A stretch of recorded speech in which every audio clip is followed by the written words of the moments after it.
seems like a bunch of people really like the Tafo tips. And so I wanted to follow up on yesterday's topic where I talked about friendlies and what you should be doing. And I got some follow-up messages via Facebook and via Twitter. And I'm going to just go over some questions and some scenarios of what could be an unfortunate experience. So one person asked me, what do I do, if I play a certain character and my opponent plays a certain character that both happen to be campy, where the optimal strategy is to run away and camp. And so there's a lot of non-interaction, and it frankly gets boring after a while. What do you do? And obviously, somebody's going to get frustrated because it's not very fun, especially if both players are playing to win.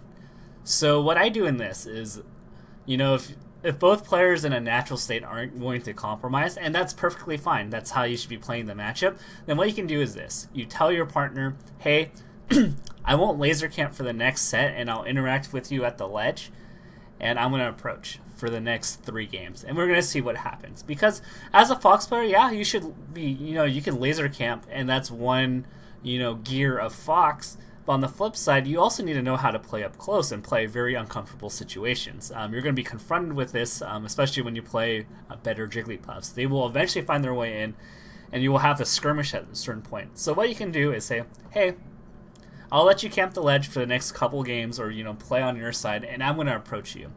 And in this way, you may not win because it's really hard to play that kind of Fox, but at least you learn stuff. And once again, the purpose of friendlies is to learn.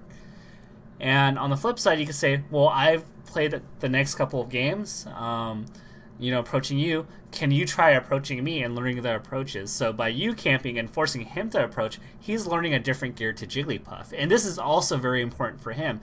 So he's training a particular muscle group of Jigglypuff, where him playing defensive and campy may be, his legs. Him approaching you may be training his upper body. So you need everything. So that's one way you could do that. So whoever that was, I forget who it was that asked me that question. I really appreciate it. And then number 2, some people have asked me, well, I don't really have that many training partners, and granted, they are pretty good players.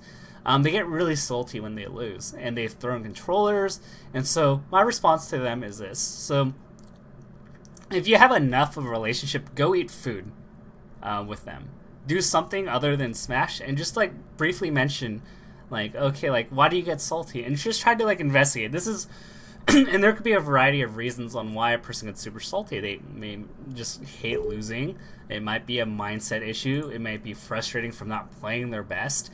But the whole thing is you want to diffuse the situation. Try to be like a coach and just really emphasize the points that I brought. It's not important to win every match in a friendly, although it can get demoralizing once in a while. And try to just talk it out. And if it gets to the point where you notice things are getting really heated, then just pause the match and say, hey, I feel really uncomfortable playing with you right now, and I understand that you are getting really emotional, but I'm just gonna have to say, we're gonna have to stop until you calm down.